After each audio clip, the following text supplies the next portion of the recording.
I always believe. But today, we focus on entrepreneurship because that state will not be there if we don't create wealth. Mr. Peter Obi, who I believe will join us at some point, made a big point about moving from consumption to production. And I'm always careful to qualify that nothing wrong with consumption. In fact, if we don't have consumption, we will not produce. But, we must produce. Central banks, all that stuff has very little to do with Naira. Naira is the way it is because Nigeria does not produce. And for a whole generation, we have shared what God put in the ground, produced by foreigners. Thank God we're not beginning to have a Nigerian oil.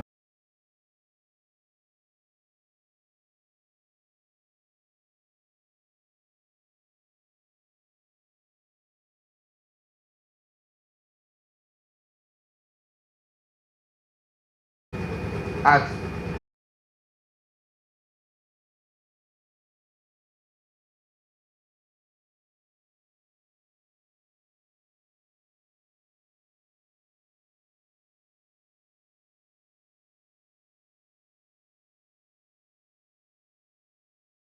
helping India.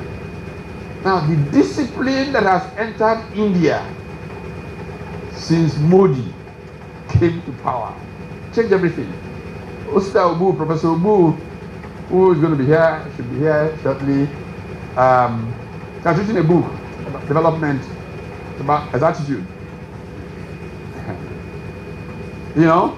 And Professor Obu makes a point about that attitude. And that's what we're desperate to get to happen in Nigeria. That sector, facilitate young people becoming producers in that sector. And today, I'm hoping that our diaspora friends can talk about this, because one of the initiatives that I have been laboring on is to create industrial parks around the country. Peter Woike used to be vice president of the IFC. He came to Nigeria after he was appointed. He's German. And he came, went into LBS, we had a lunch event with him. And I said to him, look, I work for a German company. I know the house built on the dual education system, where people get apprenticeship training. We gave them at Volkswagen, and they were hot. Siemens was going to snap them up, and this and this and this. Many of them, because they could make decent money, went out and set up their own electrical shop, mechanic. They did okay. They paid children's bills, lived well, but they didn't have the entrepreneurship impetus, because that one person could own 30 outlets and run it, create more jobs and expand the economy. But he just thinks, how do I make enough money to be a big man in my neighborhood?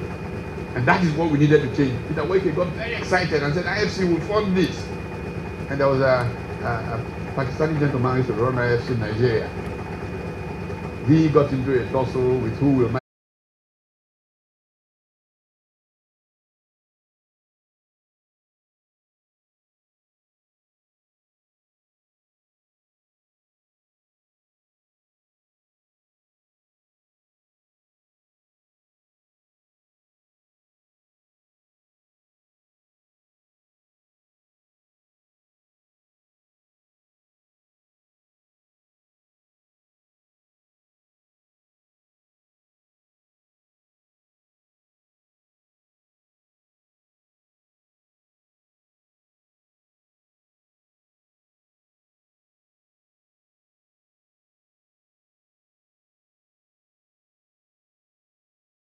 Every bureaucrat in this country to read, just buy and distribute.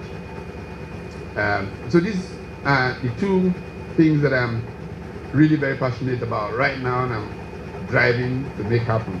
And I hope during the course of the next couple of days, we'll get people to sign up to be part of that. Thank you so very much. I took up more time than I wanted to, but I thought it was important to set the background for what we're trying to accomplish today. Thank you. So today we're going to be speaking about skills-driven entrepreneurship, just as Professor Tommy so spoke to us about. By the way, Professor Tommy, happy birthday. Many, many happy returns. and more grace. So I'm going to just put this in two main questions. The first is, why is skills-driven entrepreneurship important? And the second is, how can we make it more prevalent in Nigeria? Now, if you look at my next slide, you will see a map of Africa. Just to give you some background about where we are now: blacksmiths, fishermen, carvers. You already knew, because you were learning from your parents from childhood. By the time you were a teenager, you were already an expert. And by the time you were an adult, you could take care of your families. People could marry early, they could take care of their families. So with the advent of colonialism, what happened? We all got into this job-seeking orientation. School told us that the picture of success is that you go to school to get a job. Okay? So in the same time somebody does apprenticeship and becomes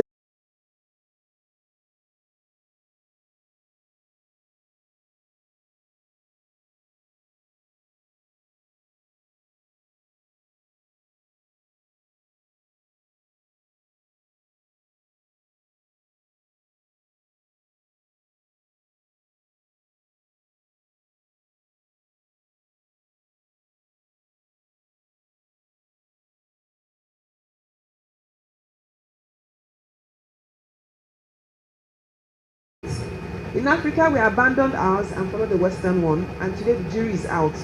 Asia is growing, Africa seems to be sliding backwards. Even though there's a net growth, I must say. Okay? So the